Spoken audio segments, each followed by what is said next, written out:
Hi mga kasingko distrito! Ako po si Maria Teresa Villamor, ang inyong ka-freshness mula sa Baseco. Nandito ako para bigyan kayo ng guide kung paano nga ba bumoto ngayong eleksyon 2025 gamit ang vote counting machine of VCM. Ready na ba kayo? Let's go!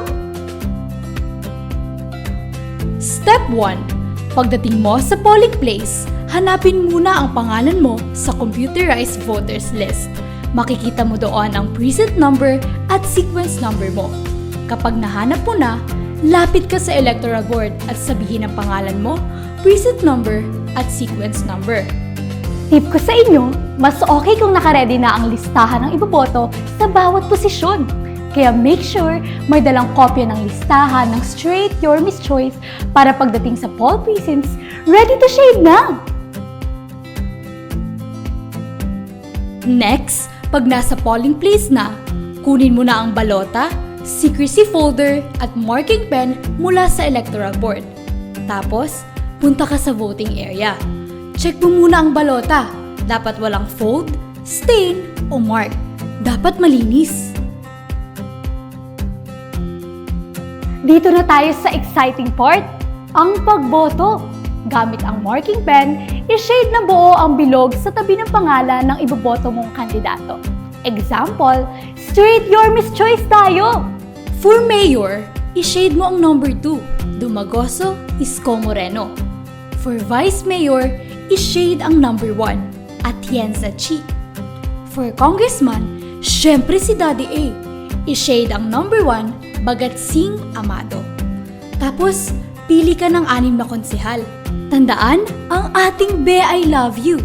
Number 1, Borromeo Che. Number 9, Espiritu Bobby. Number 10, Hizon JB. Number 12, Ignacio Tolma. Number 15, Lau Laureano Zeb. At number 31, Yupang Kumon.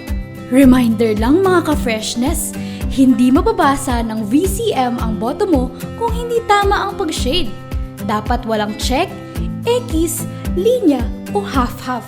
Kailangan fully shaded ang bilog. After mong bumoto, ipasok ang balota sa VCM. Hintayin lang ang confirmation at lalabas ang resibo. Paalala mga kadistrito, basahin mo mabuti ang resibo ng boto. I-check kung tama ang mga pangalan ng binoto mo.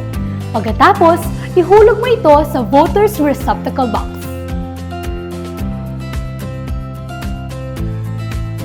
Panghuli, lalagyan ng indelible ink ang kanang hintuturo mo. Sign na nakaboto ka na.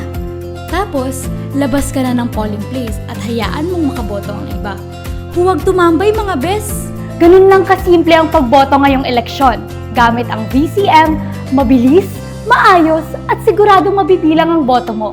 Kaya vote wisely at bumoto ng straight your Miss Choice dahil kinabukasan ng 5 distrito ang nakataya. Mga batang Maynila, let's make Manila great again. Manila, God first!